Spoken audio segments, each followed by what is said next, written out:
और मुझे जाना है यहाँ से उज़्बेकिस्तान तजिकिस्तान बॉर्डर पे। यहाँ से बस लेनी है, वो सब मैं ऑलरेडी फिगर आउट कर चुका हूँ, बट दिक्कत होगी क्योंकि शायद मैं दोपहर को भी पहुँचूँ दुशांबे या फिर शाम को भी पहुँच सकता हूँ या फिर रात को, पता नहीं।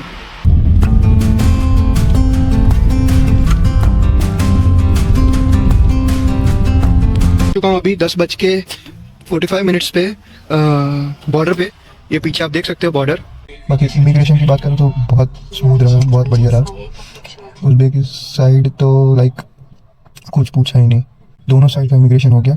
वहाँ से वॉक करते करते इस साइड आने में और पूरा प्रोसेस कंप्लीट करने में आधे घंटे के आसपास टाइम लगा है।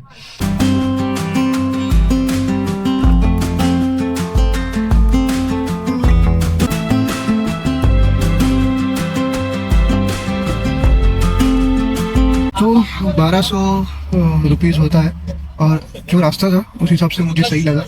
हम लोग निकले थे दोपहर के 12:15 बजे और जस्ट उन्होंने मुझे उतारा।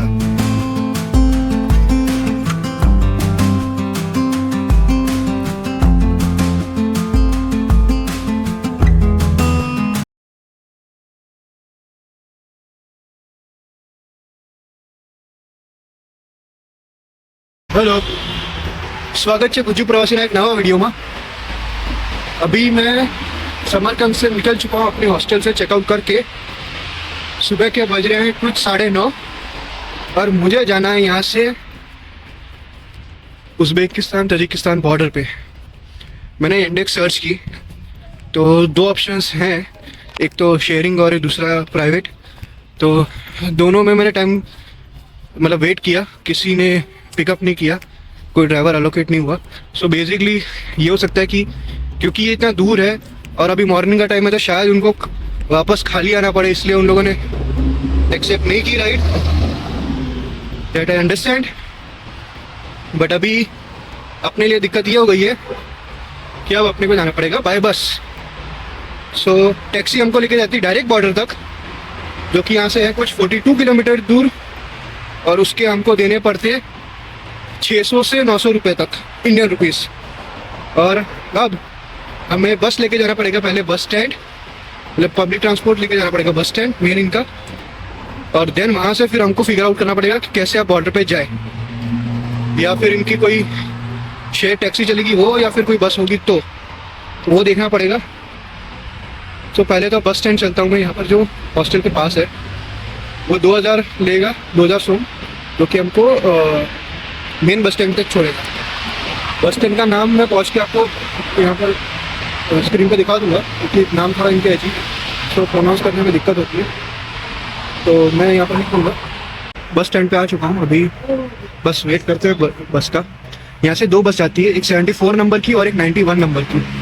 अगर आप उस बस स्टैंड तक जाना चाहते हो रेगिस्तान हॉस्टल या रेगिस्तान स्क्वायर से, तो वो 2 बस है जो आपको लेके जाएगी। कहाँ से बस लेनी है वो सब मैं ऑलरेडी फिगर आउट कर चुका हूँ, बट दिक्कत होगी क्योंकि पब्लिक ट्रांसपोर्ट का टाइमिंग का यहाँ पर आपको पता ही है, मैं ऑलरेडी बता चुका हूँ वो चीज़।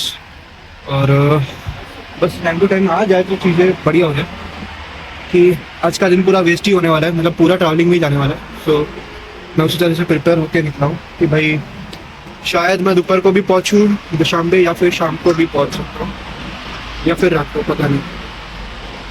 तो देखते हैं, मैंने थोड़े डॉट्स कनेक्ट करके ट्रैवल प्लान तो बनाया है कि कहाँ से कहाँ जाना है, एटलीस्ट वो मैंने आइडेंटिफाई करके रखा है। तो एटलीस्ट अगर मुझे बोलना पड़े, इनके कम्युनिकेट करना पड़े, तो मैं बता पाऊँ कि भाई मुझे इस जगह तक जाना है। सो भाई यहाँ पर एक शेयरिंग टैक्सी में बैठ चुका हूँ मैं, जो बोल रहे हैं कि लेंगे 20,000 सोम यहाँ से बॉर्डर तक लेके जाने में। और ऑलरेडी 2, 3, 4 पैसेंजर मेरे अलावा और हैं, अभी भी 1-2 लोगों की जगह है यहाँ पर। ये बेसिकली अपनी ओमनी वैन जो आती थी उसी टाइप की है। टोटल 6-7 लोग भर के लेके जाएगा ये, मुझे ऐसा लग रहा है, शायद ज़्यादा भी हो सकते, पता नहीं। तो 20,000 सोम बोले इसने। सो वैसे लग तो सही रहा है, रेट कुछ इतना है नहीं, 100-125 के आसपास होता है, 100-125 रुपये के आसपास होता है, ठीक है। टैक्सी से तो मतलब इंडेक्स में तो एक्सेप्ट कर नहीं देते, तो ये बेटर ही है। तो बस अब वेट करते हैं कब निकलेगा। टाइम हो चुका है कुछ 9:50। भाई निकल चुके हैं, 9:55 हुए हैं और अब देखते हैं कि कितनी देर में पहुंचाता है भाई ये अपना। तो वही जैसे मैंने बताया 7 लोग इसने भरे हैं और 8वां है खुद। तो सारे के सारे यही के लोकल है और मैं ही एक बाहर का बंदा हूँ।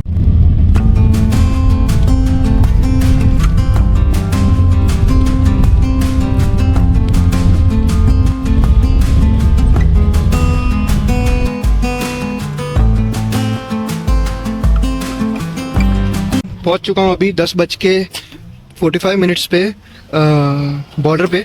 ये पीछे आप देख सकते हो बॉर्डर।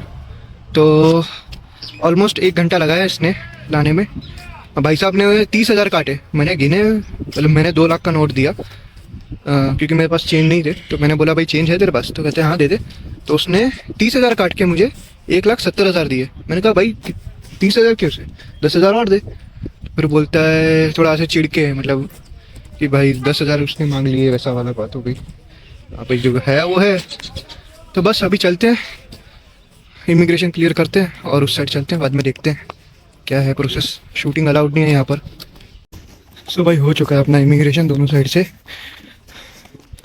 उज़्बेकिस्तान की साइड से भी हो चुका है, ताजिकिस्तान साइड से भी हो चुका है।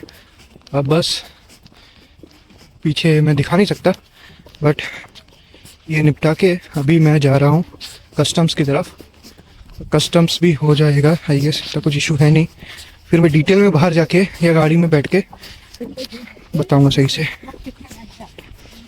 टाइम हुआ है कुछ 11:15। भाई टैक्सी में बैठ चुका हूँ और ये बंदा मुझे लेके जाएगा पंजी कैंट तक। मैंने बोला है कि मेरे को पंजी कैंट तक जाना है और वहाँ पर मैंने एक लोकेशन दिखाई जहाँ से मेरे को बस शायद मिल जाएगी आगे के लिए। तो इसने बोला 20 सोमोनी। सो 20 सोमोनी कुछ हो जाते हैं 100, 150 या 150 के आसपास। काफ़ी ज़्यादा है आई नो, बट यहाँ पर और कोई अभी है नहीं, मैं बार्गेन कर सकता था, बट उसने वही बोला कि नहीं हो सकता भाई कुछ। प्लस इसी के एक दोस्त के पास से मैंने करेंसी भी एक्सचेंज करवा ली। ज़्यादा नहीं, मैंने 50,000 सोम उज़्बेकी सोम एक्सचेंज करवाए, जिसके बदले मुझे मिलने चाहिए थे तो अच्छे खासे, मतलब मुझे मिलने चाहिए थे 42 सोमोनी, बट इसने दिए मुझे सिर्फ 40। तो वहाँ पर भी 2 सोमोनी का घाटा हो गया, यानी कि 16 रुपये 17 रुपये के आसपास। बट ठीक है, इसलिए मैंने ज़्यादा एक्सचेंज करवाया नहीं। अभी अपना थोड़ा काम चल रहा है, इतना बहुत है। बाकी इमिग्रेशन की बात करूँ तो बहुत स्मूथ रहा, बहुत बढ़िया रहा। उज़्बेक साइड तो लाइक कुछ पूछा ही नहीं कि भाई नाम कल कंफर्म किया, बाकी वीज़ा मांगा, उज़्बेकिस्तान का वीज़ा, यहाँ का नहीं, जस्ट टू वेरीफाई कि भाई वैलिड वीज़ा है कि नहीं अभी तक किया। तो वो वीज़ा लिया, थोड़ा 5-7 मिनट जितना चेक किया उसने और फिर थप्पा मार दिया, फिर जाने दिया। ताजिकिस्तान साइड भी इतना कुछ खास इशू था नहीं, बस सिर्फ लाइन लंबी थी। उज़्बेक साइड 2 लोग एटलीस्ट बैठे थे, सुबह का टाइम था फिर भी। और इस साइड तो सिर्फ ताजिकिस्तान साइड सिर्फ एक बंदा बैठा था और वो भी फ़ोन पे लगा हुआ था। तो वो भाई साहब ने मेरा वीज़ा भी चेक नहीं किया, कहाँ क्या नहीं। उसने सिर्फ ये, मतलब मैंने पासपोर्ट दिया, उसने पासपोर्ट वेरीफाई किया, स्कैन किया, थप्पा मारा और वो जाने दिया। उसके बाद कुछ नहीं मेरा बैगेज चेक हुआ, कुछ नहीं, सीधा मैं यहाँ पर आ गया बाहर। ऑल्दो ये पूरे प्रोसेस में करीबन आधा घंटा लगा है, ज़्यादा नहीं। दोनों साइड का इमिग्रेशन हो गया, वहाँ से वॉक करते करते इस साइड आने में और पूरा प्रोसेस कंप्लीट करने में आधे घंटे के आसपास टाइम लगा है। और इतना कोई नाटक नहीं है, कुछ नहीं है, बहुत इजीली हो गया।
यो काफ़ी टाइम लग गया। तो मैं आ चुका हूँ दुशांबे सिटी के एंट्रेंस पे। बात कुछ ऐसी हुई कि मैं बॉर्डर से टैक्सी लेके आया, शेयर टैक्सी 20 सोमानी में पंजे कैंट तक। फिर जो ड्राइवर था उसने कुछ पता नहीं सेटिंग बिठा के रखा होगा, तो पंजा कैंट से उसने मुझे एक टैक्सी में बिठाया जो मुझे लेके जाने वाली थी दुशांबे। दुशांबे पहुंचने के उसने मुझे बोले 150 सोमोनी 150 सोमोनी। मैंने कुछ आर्ग्यूमेंट नहीं किया, मैं बैठ गया। ऑल दो इस 150 सोमोनी होता है कुछ 1200 रुपये इसके आसपास इंडियन करेंसी में। तो कहीं ना कहीं वो वर्थ इट, मतलब सही सही सही सही लगा, बताता हूँ। तो 1200 रुपीज़ होता है, और जो रास्ता था उस हिसाब से मुझे सही लगा। हम लोग निकले थे दोपहर के 12:15 बजे, और जस्ट उन्होंने मुझे उतारा 3 साढ़े 3 बजे तक। 3:30 बजे मुझे यहाँ पर उतारा जो दुशांबे के जस्ट बाहर ही। सो कितना टाइम लगा पंजे कैंट से यहाँ तक आने में। अब दिक्कत ये होगी, मैंने उसको बोला था कि मुझे सिटी के अंदर बस स्टैंड पे उतारना, ग्रैंड बस स्टैंड करके है कुछ, तो वहाँ पर तो उसने उतारा नहीं, वक्त समझते नहीं है साले ये लोग गुंडे, तो वो एक दिक्कत है।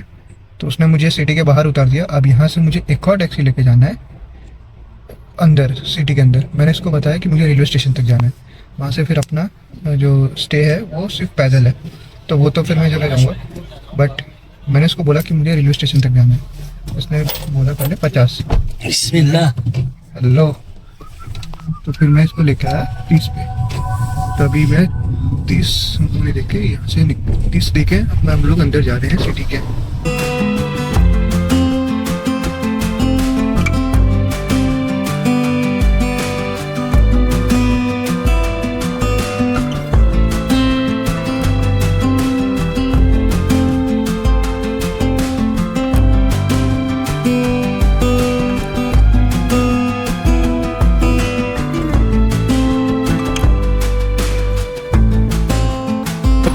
दुशांबे में भी शायद मल्टीपल रेलवे स्टेशन है, तो दुशांबे 1 रेलवे स्टेशन के पास ही हॉस्टल है, बाय वॉकिंग डिस्टेंस पे ही। सो मैंने टैक्सी वाले को बोला भाई मेरे को यहीं पर उतार दे थोड़ा दूर, और बस फिर एक लोकल की हेल्प ले ली।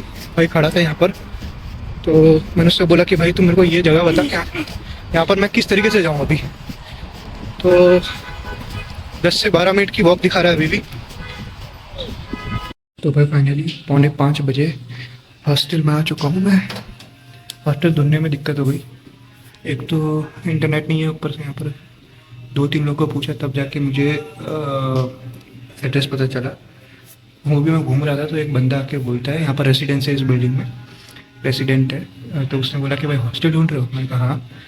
मैंने कहा कि अल्ट्रा हॉस्टल कहाँ पर है? तो उन्होंने बोला कि आ जाओ यहाँ पर, मैं दिखाता हूँ। तो फिर उन्होंने बताया कि भाई ये इस बिल्डिंग में 17 फ्लोर पे है, और वहाँ पर छोटा सा बोर्ड लगा हुआ है। तो मैंने दिखाया उस तरीके से बोर्ड है। हॉस्टल के बारे में मैं थोड़ा बाद में बताऊँगा। अपना रेगिस्तान हॉस्टल से आने के लिए 2000 बस में, देन 20,000 सोम शेयर टैक्सी में, यानी कि 22,000 सोम में मैं वहाँ से उज़्बेक बॉर्डर तक पहुँचा, और तजिकिस्तान बॉर्डर से फिर यहाँ तक आने में मुझे 200 सोम होने लग गए। तो टोटल मेरा पूरा खर्चा हुआ आज के दिन में सिर्फ ट्रैवलिंग का, एक हॉस्टल से दूसरा हॉस्टल आने में, कुछ 1700 से 1800 रुपये इंडियन करेंसी में। तो बात एक्सपीरियंस की थी, मुझे एक्सपीरियंस करना था एक बार कि भाई लैंड बॉर्डर कैसा होता है, किस तरीके से रहता है। ऑल्दो बॉर्डर में वो प्रोसेस बहुत ही स्मूथ था, उसमें कुछ इशू नहीं हुआ। मेन जो पोर्शन था कि भाई आप सिटी से बॉर्डर तक ट्रैवल कर रहे हो, उसका मेन प्रॉब्लम है। और ये लोग क्योंकि पब्लिक ट्रांसपोर्ट अवेलेबल नहीं है तो टैक्सी वाला आपसे कुछ भी चार्ज करेंगे। ऑल्दो मैंने एक यूट्यूबर की वीडियो देखी थी पहले, सो वो कोई दूसरे हॉस्टल में रुके थे, बट उनको भी करीबन 180 या 200 सो होने लगे थे तजिकिस्तान बॉर्डर से उनके हॉस्टल तक, दुशांबे तक आने में। सो आई गेस फिर तो सही है। वो करीब 3-4 महीने पहले की वीडियो थी, फिर भी थोड़ा मुझे चलना पड़ा, वो मेरी गलती है, क्योंकि मुझे अगर पता होता तो मैं पहले ही टैक्सी वाले को बोल देता कि भाई यहीं पर रोक दे, तो मुझे नज़दीक पड़ता। और तो ठीक है, जैसा भी था एक्सपीरियंस लेना था तो हो गया आज का। और आज का एक्सपीरियंस कैसा रहेगा उसके ऊपर डिपेंड करता है कि मैं हॉस्टल कंटिन्यू करूँ या फिर मैं चेंज करूँ।